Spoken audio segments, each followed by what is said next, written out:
వాడిది అతి సున్నితమైన మనసు. ఎవరో విరిచేయాలని ప్రయత్నం చేస్తున్నారు. నువ్వు ఆ అవకాశం ఇవ్వద్దు. తన పమిటితో ఆమె కళ్ళు ఒత్తింది. అంజు, అమ్మా!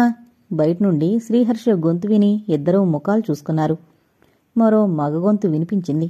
శ్రీహర్ష నవ్వు వినిపించింది. అంజని లేచి 2 అడుగులు వేసింది. శ్రీహర్ష, అతనితో పాటు ఓ పెద్ద మనిషి వచ్చారు. ఆయన ఖద్దరు బట్టల్లో హుందాగా ఉన్నాడు. పట్టి చూస్తే శ్రీహర్షకు పోలికలు కనిపిస్తాయి. అమ్మా, పెద్దనాయనగారొచ్చారు. నీకు ఆరోగ్యం బాగలేదంటే ఇక్కడికే వచ్చారు అన్నాడు. లలితమ్మ మంచం దిగి పమిటి సర్దుకుంది. లేవకమ్మా, లేవకు. ఏంటి సుస్తీ అన్నాడు ఎంతో బాధపడుతున్నట్టు ముఖం పెట్టి. ఏముంది పెదనాన్న, నిన్నంతా అన్నింటికీ తానే అన్నట్టు తిరిగింది. అదీగాక లేని బంధువులు లేనివారే. ఉన్న మీరైనా ఆహ్వానం పంపినా రాలేదని బాధ. కూర్చోండి. అక్కడున్న కుర్చీలో అతను ఆసీనుడయ్యాడు. రాంజు చేయి పట్టి చనువుగా తీసుకువెళ్లి అతనికి నమస్కరించాడు. అంజనికి అతను ఆశీర్వదించడం, హర్ష జవాబు చెప్పడం ఏం తెలీదు. భర్త స్పర్శలోని విద్యుత్కు అణువణువు పరవశించింది. అంజు, స్వీట్లు కాఫీ పట్రా అన్న శ్రీహర్ష గొంతు విని ఉలిక్కిపడి అతని చేతిలోని తన చేయి తీసుకుని వెళ్ళింది. అందరూ హాల్లోకొచ్చి కూర్చున్నారు. అతను ఇల్లు డేగకళ్లతో పరీక్షించడం అందరూ గమనించారు. నేను ఊళ్ళో లేనురా అబ్బాయి. మీ పెద్దమ్మ అందరితో మా వాడున్నాడని, తన తమ్ముడి కూతుర్ని చేసుకుంటానని గర్వంగా చెప్పిందామే. ఒక్క మాట పలుకు లేకుండా ఆహ్వానం వస్తే ఆమెకు కోపమొచ్చింది మరి అన్నాడాయన. ఆయన పేరు పద్మనాభరావు. పెదనాన్న, అన్నది మీరేనా? విన్నది నేనేనా? శ్రీహర్ష నాటకీయంగా అడిగాడు. చాలేరా, కలతలు ఎప్పుడూ ఉంటాయా? నేను అన్నీ మరిచిపోతాను అన్నాడాయన. విని మరిచిపోయే మాటలే అన్నారా? విజయ వద్దన్నా ఆమె పెళ్లికి పిలవడానికి వెళితే కూర్చోమనైనా అనలేదు. శ్రీహర్ష నవ్వాడు, అవమానాన్ని లోపలకు నెట్టి. కాని నాది చాలా దుడుకు స్వభావం పెదనాన్న. అంజని లాంటి ముగ్ధైతేనే కాపురం చేస్తుందని అమ్మకు బాగా తెలుసు. ఆమె నిర్ణయంలో పొరపాటు ఉండదని నా నమ్మకం. ఐ బిలీవ్ ఇట్ అన్నాడు సగర్వంగా. ముగ్ధ అన్న పదం అంజని హృదయాన్ని గిలిగింతలు పెట్టింది.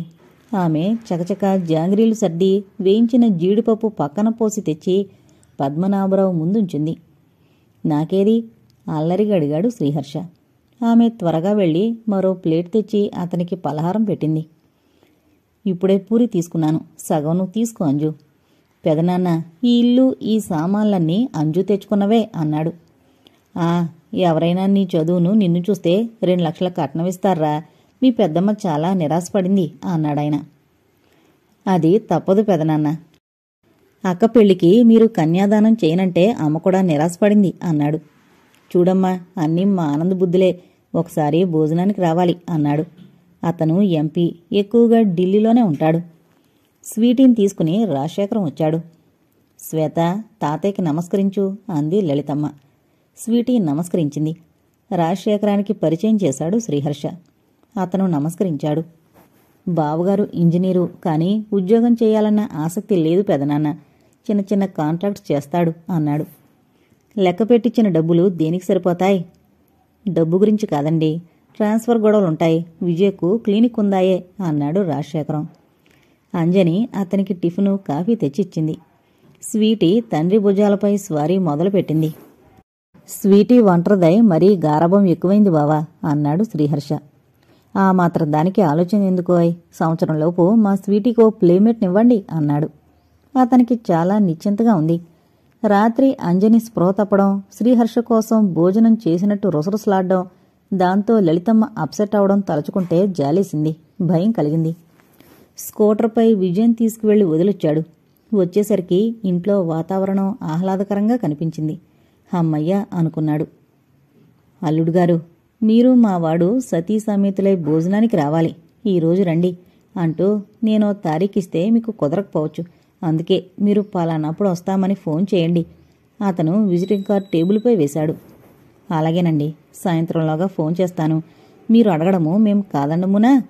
వినయంగా చేతులు జోడించాడు రాజశేఖరం. బావా, నేను ఊటీ వెళుతున్నాను. నేను పోస్ట్ పోన్ చేయిస్తాలేవోయ్ అన్నాడు పద్మనాభరావు. కారు వరకు సాగనంపి వినయంగా నమస్కరించాడు రాజశేఖరం. శ్రీహర్ష ఈరోజు కొత్త బావగారిని చూశాడు. తను 5 నిమిషాలు అతని ముందు అంజనితో చనువుగా ఉండడానికి ఎంత యాతన పడ్డాడు. అయినా బావను అర్థం చేసుకునే సమయం ఎప్పుడు దొరికిందని వివాహమయ్యాక విజయ హౌస్ సర్జెన్సీ చేసి కాపురం పెడదామనుకుంటే స్వీటీ పుట్టింది. అప్పుడు ఆయనకు రామగుండం ట్రాన్స్ఫర్ అయింది. స్వీటీకి 1 సంవత్సరం దాటుతుండగా విజయకు గవర్నమెంట్ ఆసుపత్రిలో అపాయింట్మెంట్ ఆర్డర్ వచ్చింది. వెళ్లాలా మానాలా అని ఆలోచిస్తుండగా ఆమెకు ఆమె ప్రొఫెసర్లు సలహా ఇచ్చారు. విజయ, కేవలం ఎంబీబీఎస్ అయితే లాభం లేదమ్మా. నువ్వు క్లవర్ స్టూడెంట్వి, పోస్ట్ గ్రాడ్యుయేషన్ చెయ్యాలి అన్నారు. క్లినిక్ పెట్టుకుని గైనకాలజీలో పోస్ట్ గ్రాడ్యుయేషన్ చేసింది. సెలవులకే రాజశేఖర్ వచ్చేవాడు. ఒకసారి అతను ఉద్యోగానికి రిజైన్ ఇచ్చేశాడు. కోటేశ్వరరావు సలహాతో చిన్న కాంట్రాక్ట్స్ మొదలుపెట్టాడు. విజయ చాలా ఖచ్చితమైన మనిషి. కొత్తింట్లోకి వచ్చేటప్పుడు అందరం ఒకే చోట ఉందామని శ్రీహర్ష తల్లి అన్నారు. పొద్దంతా బయట తిరిగే మగరాయిల్లో మనం ఆడవారు కలిసుండాలి, మీ అక్కనడుగు అన్నాడు. రాజా, ఆ మొహమాటపు మాటలు నాకు నచ్చావు. ఏ పరిస్థితుల్లో కూడా కలిసి ఉండడం కుదరదు శ్రీ.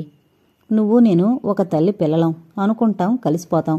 ఇద్దరు పరాయివారి రాక వల్ల మనిద్దరం పరస్పరం ద్వేషించుకోవద్దు అంది. అలా అయితే నాకు వివాహమే వద్దు అన్నాడు కోపంగా. ఫూలిష్గా మాట్లాడుకు. అదీగాక నాకు కూడా విసుగొచ్చినప్పుడు రిలాక్స్ కావడానికి ఒక ఇల్లంటూ ఉండాలి. అది పుట్టిల్లైతే మరీ మంచిది. అమ్మకు మరో తోడు ఉండాలని ఇన్నాళ్ళే ఇక్కడున్నాను. నా కోసం ఇల్లు చూసుకున్నాను అన్నదామె. వెంగళరావు నగర్లో ఓ క్వార్టర్ అద్దెకు తీసుకుంది. అక్కడకు సామాను వెళ్ళింది.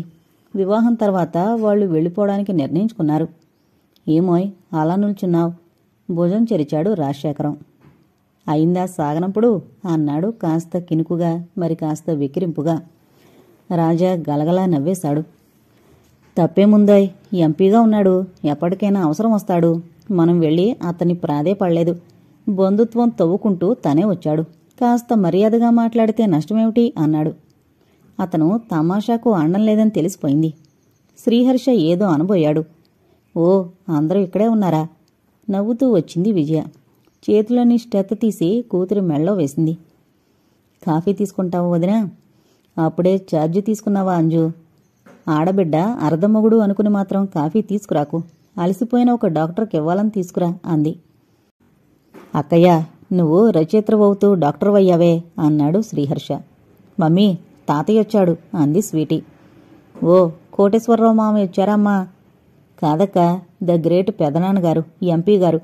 అల్లుడు గారు శ్రీ శ్రీ రాజశేఖరం గారు సముచిత రీతిన సాగనంపారు అన్నాడు. ఓ, నిన్న రిసెప్షన్ అని గుర్తులేదట్నా? పొలిటీషియన్స్కి మతిమరుపు, మాట తప్పడం కామన్ కంప్లైంట్లే అక్క. ఏదో చెప్పాడు. ఇదిగో శ్రీ, నువ్వు చిన్నవాడివి, చూసి చూడనట్టు ఊరుకోవాలి. కోడిగుడ్డుకు వెంట్రుకలు తీసే ప్రయత్నం చేయకు కసురుకున్నాడు రాజశేఖరం. విజయ భర్త వైపు చూసింది. అది కాదు విజయ, కొన్ని విషయాల్లో పట్టు విడిపో ఉండాలన్నారు. నీ క్లినిక్ నిన్ను వదిలిపెట్టిందా? మాట మార్చేశాడు రాజా. లేదు, నేనే దాన్ని వదిలొచ్చాను అంది నవ్వకుండానే. విజయ ముఖం మీద చిరునవ్వు లేకపోతే గిలగిల్లాడిపోతాడు రాజా. ఆమెకు కోపం వచ్చిందని అర్థం. అందరికంటే ఎక్కువ కూతుర్ని అల్లుణ్ణి అర్థం చేసుకుంది లలితమ్మ. అందుకే ఆమె నవ్వుకుంది. అంజని, కోడల్ని పిలిచింది. కాఫీ తెచ్చి విజయ్కిచ్చింది. ఏమత్తయ్యా? మృదువుగా అడిగింది. ఆమెకు ప్రాముఖ్యమిచ్చి మాట్లాడేవారు ఉన్నారంటే ఆమెకు చాలా ఆనందంగా ఉంది. చూడమ్మా, నా బీరువాలో వదిన కోసం కొన్న బట్టలున్నాయి.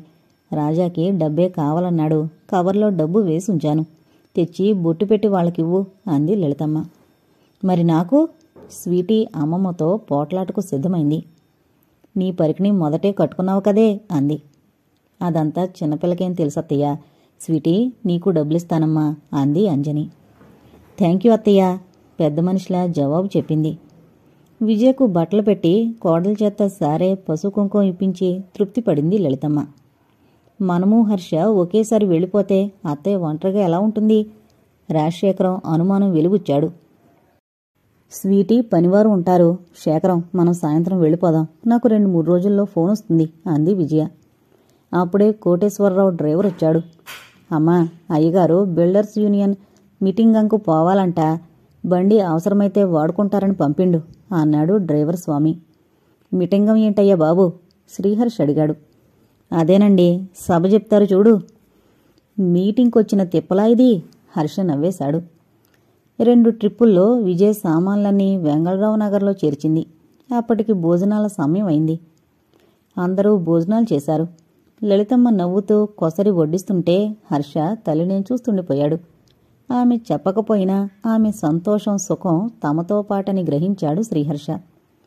రాత్రి ఆవేశంలో అన్నదానికే ఆమె బాధపడింది. ఆమెకేమన్నా జరిగితే తను జీవితాంతం బాధపడేవాడు. ఆలోచిస్తూ అలాగే కూర్చుండిపోయాడు శ్రీహర్ష. ఆనందంగా తమింట్లో అడుగుపెట్టిన అంజని భర్త హాల్లోనే ఆగిపోవడం చూసి తను ఆగిపోయింది. రండి, మీ గది పైనుంది అంది. అప్పుడే బయటకొచ్చిన బాలాజీ వీళ్ళిద్దరినీ చూసి ముఖం చిట్లించాడు. నాన్న పిలుచుకొచ్చాడా? నిరాదరణగా అడిగాడు. నాన్న బిల్డర్స్ యూనియన్ మీటింగ్కు వెళ్లారటన్నయ్య అంది తడబడుతూ. ఆ తడబాటు వల్ల ఆమెకు ఆ ఇంట్లో ఉన్న స్థానం స్వేచ్ఛ అర్థమయ్యాయి. అతనికి జాలి కలిగింది. బాలాజీ పలకరించనైనా లేదు. తన గదిలోకి వెళ్ళిపోయాడు. ఆ క్షణంలో అంజనిని అక్కున చేర్చుకుని పదమనింటికి అని లాక్కుపోవాలనిపించింది. చకచక ఆమె వెంట పైకి నడిచాడు. అతని జాలి కరుణ గెడ్డకట్టడానికి 5 నిమిషాలు పట్టలేదు. గదిలో అడుగుపెట్టగానే కోటేశ్వరరావు బస్టు సైజు ఫోటో కనిపించింది. మరిచిపోయిన కోపం మళ్లీ తుఫాన్లా వచ్చింది. అంజని మంచాలు తుండుతో దులిపింది. అంజని, నేనొక విషయం చెప్పాలి అన్నాడు గుమ్మంలో నిలబడి. కూర్చోండి అంది మెల్లగా మంచం చూపుతూ. నేను కూర్చోడానికి రాలేదు. నిన్నిక్కడ దిగవిడిచి వెళ్లాలనొచ్చాను. నా పనైపోయింది, నేను వెళుతున్నాను అన్నాడు వెనుతిరిగి. నన్ను దిగవిడిచిపోవడానికి వచ్చారా? అపనమ్మకంగా అడిగింది. అవును. రాత్రి మీ నాన్నగారి అసలు స్వరూపం తెలిసింది. అతడు హంతకుడని గ్రహించాక నీతో ఉండడం జరగని పని అంజని. ఈ నిర్ణయం వెనకాల ఎంత మదనుందో తెలీదు. ఆమె ముఖంలో రంగులు మారిపోయాయి. మంచం కోడు ఆసరాగా చేసుకుని నిలదొక్కుంది. ఆ భయంకరమైన రాత్రి గడిచిపోయింది. ఏమండి? ఆమె గొంతు వణికింది. భయంకరమైన భవిష్యత్తుంది అంజని. నన్ను క్షమించు. నా తండ్రిని నిలువునా చంపిన మనిషి కూతురుతో కాపురం చేయలేను అన్నాడు దృఢ నిశ్చయంతో. ఉదయం ఎంత ప్రేమగా పిలిచారు. హనీమూన్కు వెళుతున్నామని తల్లితో చెప్పాడు. మళ్ళీ ఏం ముంచుకొచ్చిందో. అంజని చాలా పిరికిగా పెరిగిందా ఇంట్లో, భయపడుతూ. అందుకే ఆమెకు అతన్ని నిలదీసి అడగాలంటే భయం పట్టుకుంది. ఆమె ప్రశ్నించబోయే విషయం అర్థమైనట్టే అతను జవాబు చెప్పాడు. నువ్వు అమానుషమే అనుకో, స్వార్థమే అనుకో. నా జీవితం నా ఒక్కరిది కాదని, దాంతో అమ్మ సంతోషం ముడిపడుందని అర్థమైంది. ఆమె ముందు నాటకమాడాను. అతని ఒక్కొక్క మాట తుపాకీ గుండ్లా తగిలాయి హృదయానికి. హా అంటూ ఆశ్చర్యంగా చూసింది. నోట్లో నుండి శబ్దమే రాలేదు. మా పెదనాన్న మమ్మల్ని అవమానించాడు. మేం బాధపడితే చూడాలనుకునే శాడిస్టు మెంటాలిటీ అతంది. అతని ముందు ఉన్నతంగా కనిపించాలని నీ విషయం గొప్పగా మాట్లాడాను. ఇందులో ఏదైనా పొరపాటుంటే క్షమించు. ఏ నేరం హత్య కంటే ఎక్కువైంది కాదు. వస్తాను. అతను చకచక ముందుకు నడిచాడు. అంజని అయోమయం నుండి తేరుకొని ముందుకొచ్చింది. మెట్ల వరకు వెళ్లిన అతను తిరిగొచ్చాడు. చూడు, మీ నాన్న రాగానే మొసలి కన్నీళ్లతో మామ దగ్గరకొచ్చి ఈ విషయాలు చెబితే ఇంకో హత్య అవుతుంది అన్నాడు. మరండి? మాట రాలేదుగాని కన్నీరొచ్చింది. నువ్వు చెప్పదలిచింది మీ నాన్నతో చెప్పు. మీ నాన్న నష్టపరిహారంగా మా కుటుంబానికి సహాయం చేశాడు. Cheat and deceit. అతని ముఖం కండరాలు బిగుసుకున్నాయి. నేను ఊటీ వెళ్ళినట్టు అమ్మకు తెలుసు. నేను ఈ రాత్రి హోటల్లో గడిపి రేపు బెంగళూరు వెళతాను. జాబ్ దొరికితే వెళ్ళిపోతాను. అప్పుడు ఇల్లు నీదే, అదికిచ్చుకో అని చరచరా దిగి వెళ్ళిపోయాడు. ఆమె తలుపు ఆసరా చేసుకుని నిల్చుండిపోయింది. కళ్ల ముందు చీకటి వలయాలు ఏర్పడ్డాయి. తడుముకుంటూ వచ్చి తన మంచంపై వాలిపోయింది. ఆమెకు అంతా అంధకార భందురంగా ఉంది. ఏంటి, ఎందుకు జరిగింది అని ప్రశ్నించుకుంటే జవాబు దొరకదు. ఆమె జీవితమంతా సమస్యలమయమే. 5 సంవత్సరాలు ఏదీ తెలియక హాయిగా సంతోషంగా బ్రతికింది. ఆ తర్వాత ప్రారంభమైంది అసలు సమస్య. చిన్న గుడిసెలాంటింట్లో తను, తండ్రి, తల్లి ఉండేవారు. తండ్రి జీపులో బయటికి వెళితే తిరిగొచ్చేటప్పుడు రంగురంగుల బొమ్మలు, రకరకాల తినుబండారాలు తెచ్చేవాడు. అప్పుడప్పుడు కొత్త చొక్కాలు, చొక్కాగొడ్లు తేవడం బాగా గుర్తు. ఓ రోజు తల్లి బాగా కోపం తెచ్చుకుంది. ఇంత చిన్నపిల్లకు ఇన్ని గౌన్లెందుకు, డబ్బు తగలేయడం కాకపోతే అంది అతనికి బట్టలు అందిస్తూ. ఊర్మి, నా జీవితంలోకి నువ్వు సంతోషం తెచ్చిన నా లక్ష్మికి ఆ మాత్రం ఖర్చు చేసుకోలేనా? ఈ విషయంలో నువ్వు ఇంకేమేనంటే దోస్తీ కటఫ్. ఆప్యాయంగా అంజనిని ఎత్తి ఆ చెంప ఈ చెంప ముద్దు పెట్టుకునేవాడు. అంజనిని షికార్లు తిప్పడానికి ఓ కుర్రాన్ని కుదిర్చాడు. కొన్నాళ్లకు మంచి ఇంట్లోకి మారారు. తనకు ప్రత్యేకంగా చిన్న మంచం చేయించాడు. తల్లిదండ్రులు గదికి ఆనుకొని తన గది ఉండేది. తను ఓ రోజు తల్లిపై పడిపోయింది. ఎన్నడూ లేంది తండ్రి బెదిరించాడు. దాంతో అలక సాగించింది. అమ్మపై అలా దూకొచ్చా అంజు? ఎత్తుకుని బుజ్జగించాడు. నాకు నా గదిలో భయం వేసింది అంది వెక్కుతూ. నా తల్లి హృదయానికి హత్తుకుని ముద్దులు పెట్టాడు. మీ అమ్మ మనకో చిన్న పాపాయినిస్తుంది, అందుకే ఆమె ఆరోగ్యం బాగాలేదు.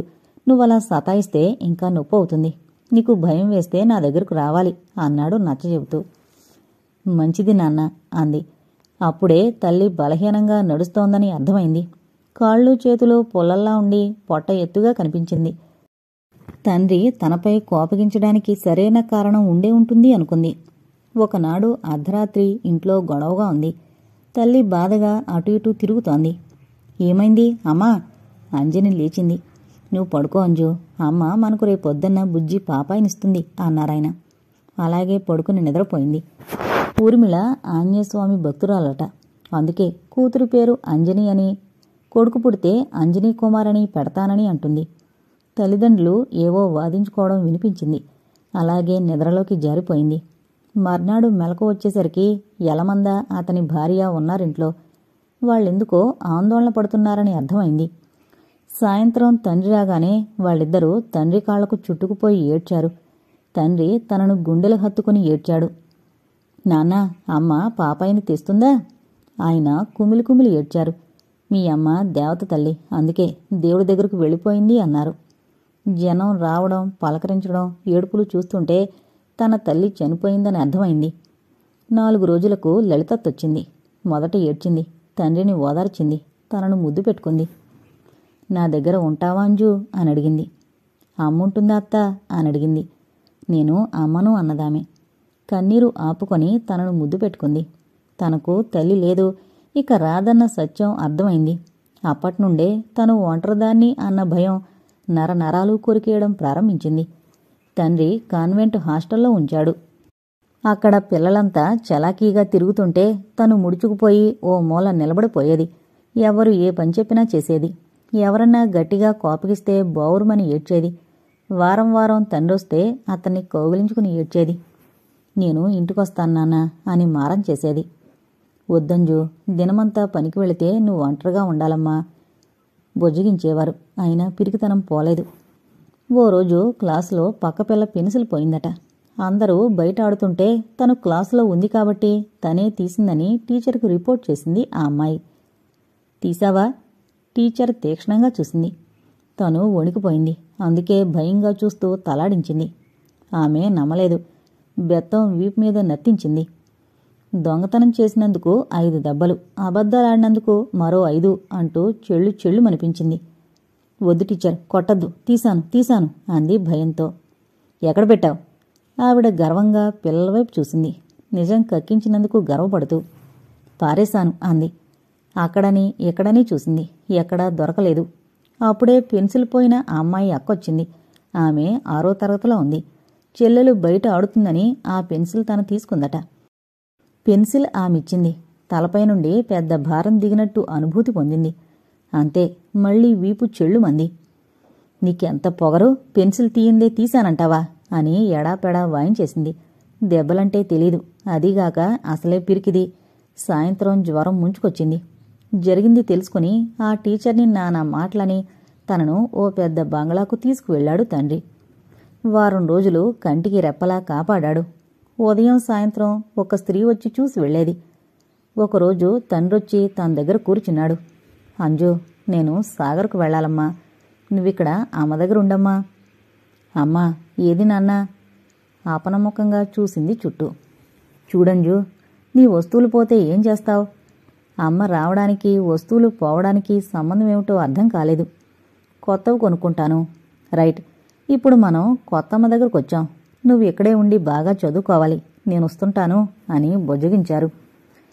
తనకు కొత్తమ్మ వస్తుంది. ఎంత అపురూపంగా ఉంది ఊహ. ఉత్సాహంగా తండ్రి మెడకు చేతులు వేసింది. నాన్నా, అమ్మను చూపించు అంది.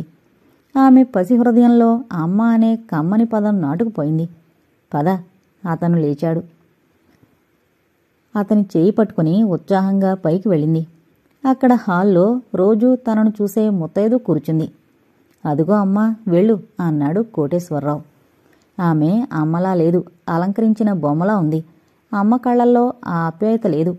అమ్మ ముఖం మీద తనను చూడగానే నర్తించే చిరునవ్వు లేదు. తండ్రి చెయ్యి గట్టిగా పట్టుకుంది. కమల, అంజు ఇక్కడే ఉంటుంది అన్నాడు ముక్తసరిగా. అంది. అంజు భయంగా తండ్రిని హత్తుకుపోయింది. రా, వచ్చిలా కూర్చో. పక్క కుర్చీ చూపింది. వెళ్ళమ్మా, అమ్మ పిలుస్తోంది. తండ్రి ముందుకు తోశాడు. అడుగులు లెక్కబెడుతున్నట్టు వెళ్ళి ఆమె పక్కన కూర్చుంది.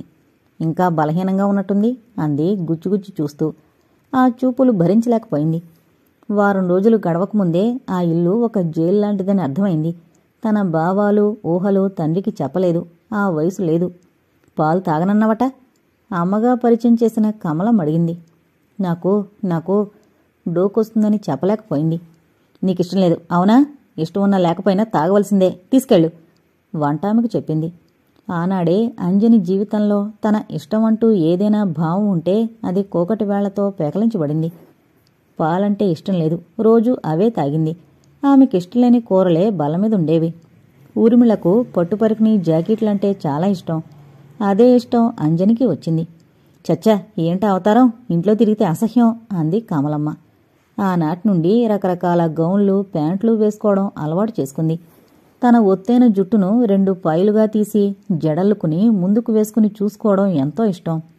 ఇంటర్ చదివే వరకు జుట్టే ఉంచలేదు. బ్యూటీ సెలూన్కు వెళుతుంటే బలిపీఠం ఎక్కినంతగా వణికిపోయేది. అక్కడ ముఖాలు రుద్దించుకుంటూ కనుబొమ్మలు దారాలతో లాగించుకునేవారని కళ్ళు పెద్దవి చేసి చూసేది.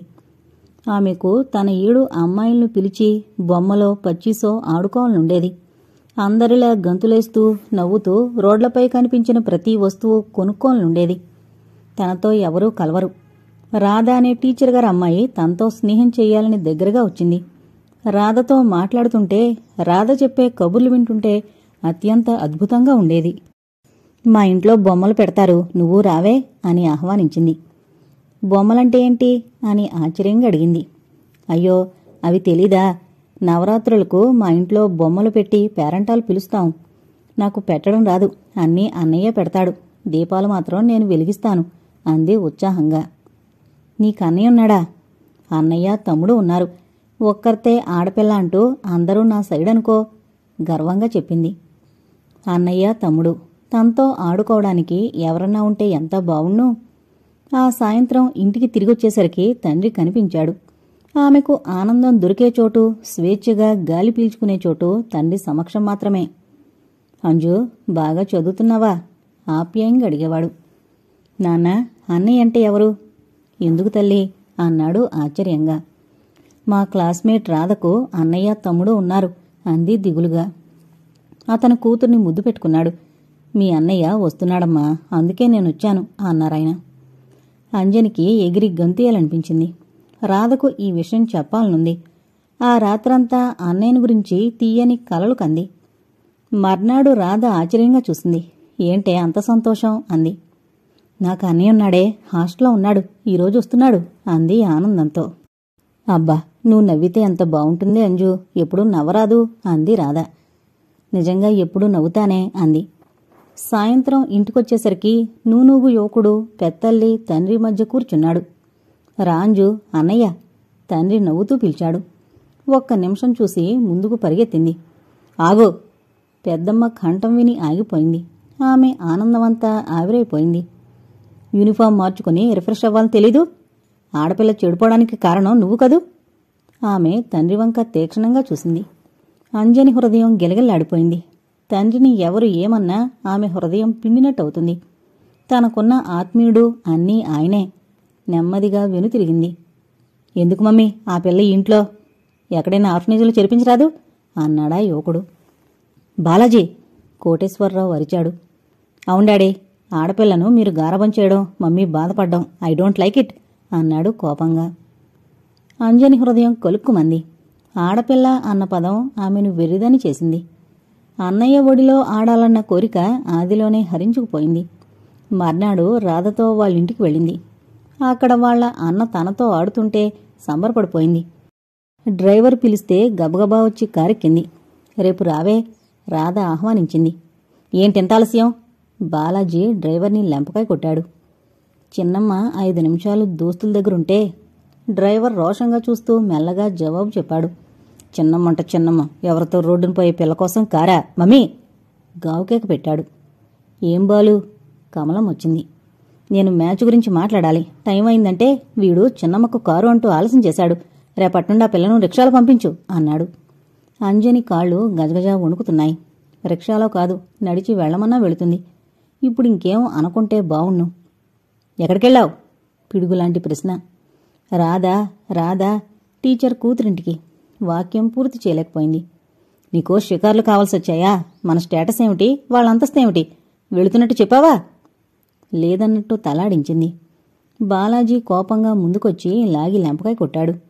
అంతే, లొంగ చుట్టుకుపోయి తలుపు ముందుకొచ్చి పడింది. అప్పుడే వచ్చిన లలితమ్మ చేయూతనిచ్చి లేపింది. ఏమైంది బాలాజీ? ఆమె అడిగింది. ఆ సైతాన్ని అడుగు అని విసురుగా వెళ్ళిపోయాడు. ఆ క్షణంలో పులిలా కనిపించిన బాలాజీ నుంచి తనను రక్షించిన లలితమ్మంటే అంజని దృష్టిలో దేవత. ఏంటో లలిత, ఇతరుల పిల్లలను పెంచడం ఓ పెద్ద పరీక్షనుకో. మూరెడ్లేని ఈ పిల్ల ఇళ్లు తిరగడమేంటి చెప్పు అంది కమలమ్మ. అంజు, ఎక్కడైనా ఆలస్యమైతే పెద్దమ్మ కంగారు పడుతుంది. చెప్పి వెళ్లాలమ్మా అంది బొజ్జగింపుగా. వాళ్లు మాటల్లో పడ్డారు. బ్రతుకు జీవుడా అని తన గదిలోకి వెళ్ళింది. బాలాజీ రాకపోవడం ఓ సౌకర్యం ఉండేది. ఇల్లంతా తిరుగుతూ పనివారితో మాట్లాడే అవకాశం ఉండేది. ఇప్పుడు అతనింట్లో ఉంటే ఆమె వణికిపోతుంది. దెబ్బ పడందే మాట మాట్లాడ్డు. రోజుకొక్కసారైనా వీపు చిట్లుతుంది. ఆ దెబ్బలకు కారణం ఉండదు. అమ్మా, నా దువ్వెం లేదు అంటూనే ఎదురుగా వెళుతున్న అంజని కనిపిస్తే ఒక్కటేస్తాడు. ఇదే తీస్తుందేమో. అతను భోజనం చేస్తుంటే అటుగా వెళితే చాలు గుడ్లు పెట్టుకుని చూస్తుందంటూ కొట్టేవాడు. ఎన్నోసార్లు అతను బల్ల దగ్గరుంటే భోజనం లేకుండానే వెళ్ళిపోయేది. తండ్రితో ఏం చెప్తుంది? నాన్నగారిని కష్టపెట్టద్దు అనుకునేది. 1-2 సార్లు తండ్రి తన దుస్తుల విషయం ఎత్తితే పెత్తల్లి 4 రోజులు సాధించడం ఎరుగంది కాదు. బాలాజీ ఇంట్లో ఉంటే చాలు బిక్కుబిక్కుమంటూ తిరుగుతుంది. తను బడికి రిక్షాపై వెళ్లడం తండ్రికి బొత్తిగా నచ్చలేదు. నాన్న, నాకు రిక్షాయే బాగుంది అంది. తనకు ఇష్టం లేని పనులు తండ్రి చేయడం తెలుసు. వారం రోజులు రిక్షాలో వెళ్ళొచ్చి తన గదిలో దూరేది. ఆ రోజు రాధ తన రిక్షాలో ఎక్కింది. మా అమ్మకు మీటింగ్ ఉందట, సాయంత్రం వరకు మీ ఇంటి దగ్గర ఉండమంది అంది. తన ఇంటికి జైలరు పెద్దమ్మ. ఆమె అనుమతి లేందే రాధను తీసుకువెళితే ఏమైనా ఉందా? తన అసహాయత చెప్పుకోలేదు. రిక్షా దిగుతుండగా కోటేశ్వరరావు ఎదురొచ్చాడు. అంజు, నీ స్నేహితురాలా? ఆప్యాయంగా అడిగాడాయన. అవునానా, రాధా మా నాన్నగారు అంది గారాలు పోతూ. నమస్తే. రాధ చేతులు జోడించింది. ఆయన ముచ్చటపడ్డారు. చూడంజు, రాధకు మేనర్స్ తెలుసు. పెద్దవారిని చూడగానే నమస్కరించాలి అన్నాడు. ఇద్దరి భుజాలపై చేతులు వేసి ఇంట్లోకి నడిపించుకుని వెళ్లాడు. వాళ్లు మొహాలు కడుక్కునొచ్చాక వంటావిడ ఉపాహారం ఇచ్చింది. తండ్రి ఉన్నాడు కాబట్టి పాలొద్దని హార్లిక్స్ తాగింది. రాధ తను స్వేచ్ఛగా ఆడుకున్నారు. లేచి బయటకు వెళ్లబోయే తండ్రి చేయి పట్టుకుని, నాన్నా, ఈ పూటెక్కడికి వెళ్లొద్దు. పిచ్చిపిల్ల, అరగంటలో వచ్చేస్తానమ్మా. అంతలోనే ఆయనకు ఫోన్ వచ్చింది. హడావిడిగా వెళ్ళిపోయారు. తన గదిలో రాధతో ఆడుకుంటూ కబుర్లు చెబుతోంది. ఎంతో థ్రిల్లింగ్గా ఉంది. ఈ పిల్లెవరు? అంజని నిక్కర తడిసిపోయింది. లేచి బేలగా చూసింది. టీచర్ గారి కూతురు మీటింగ్కి వెళుతుంది. ఏంటా నంగి కబుర్లు? ఎక్కడికెందుకొచ్చింది? కమలమ్మ నిలదీసింది. ఆమె వెనక బాలాజీని చూడగానే ఆమె పై ప్రాణాలు పైనే పోయాయి. నా పేరు రాదండి. అంజని క్లాసులో చదువుతున్నాను. మా అమ్మ టీచరు. మీటింగ్ ఉంది, ఇక్కడ ఆడుకోమ్మంది అంది రాధ పిల్ల అన్నందుకు అభిమానపడుతూ. కమలమ్మ తల పంకించింది. ఇదేం కేర్ సెంటరా? బాలాజీ అరిచాడు. సరే పద, మళ్ళీ ఎప్పుడూ బయటవారిని మేడపైకి తీసుకురాకు, తెలిసిందా అని హెచ్చరించి వెళ్ళింది. నువ్వు అమ్మాయిని పాడు చేస్తున్నావు మమ్మీ, 2 అంటిస్తే కుదిరేది తిక్క అన్నాడు కొడుకు. అదే ఆఖరు రోజు అంజని స్నేహాలు చేయడం. ఈ సంఘంలో స్నేహాలకు నిస్సహాయత సహాయం చేయదు. తను వాళ్ల దగ్గర తీసుకుని తన దగ్గరున్నప్పుడు ఇవ్వగలిగుండాలి. లేదా కలివిడిగా తిరిగి సంభాషణ చాతుర్యంతో అందర్నీ ఆకట్టుకునే తెలివితేటలైనా ఉండాలి. తనకి అవి 2 లేవు. అప్పుడప్పుడు విజయను చూసి అసూయ పడేది. ఆమె చలాకితనం, అందరితో కలిసి తిరగడం చూస్తే తను అలా తిరిగినట్టు ఊహాలోకాల్లో తేలిపోయేది. ఒక్క లలితమ్మ మాత్రం హృదయపూర్వకంగా తనను దగ్గరకు తీసుకుని ముద్దులు పెట్టేది. ఏమంటుందన్నయ్య మా కోళ్ళు అని నవ్వుతూ తండ్రిని అడిగేది. నువ్విష్టపడినా మానినా అల్లుడు చదువు కాగానే తెచ్చి ఇక్కడ వదిలేస్తాను. దానికి కరువైన తల్లి ప్రేమ నీ దగ్గర పొందుతుంది అనేవాడు తన తండ్రి. అలా అయితే అప్పటి వరకు ఎందుకన్నయ్యా, ఇప్పుడే వదిలేరాదు అనేది లలితమ్మ. సమాజంలో వ్యక్తులుగా జీవిస్తుంటే కొన్ని పద్ధతులు పాటించాలి కదా లలిత అని కళ్ళొత్తుకునేవాడు. ఆ స్థితిలో తండ్రిని చూసి అంజని హృదయం ద్రవించిపోయేది.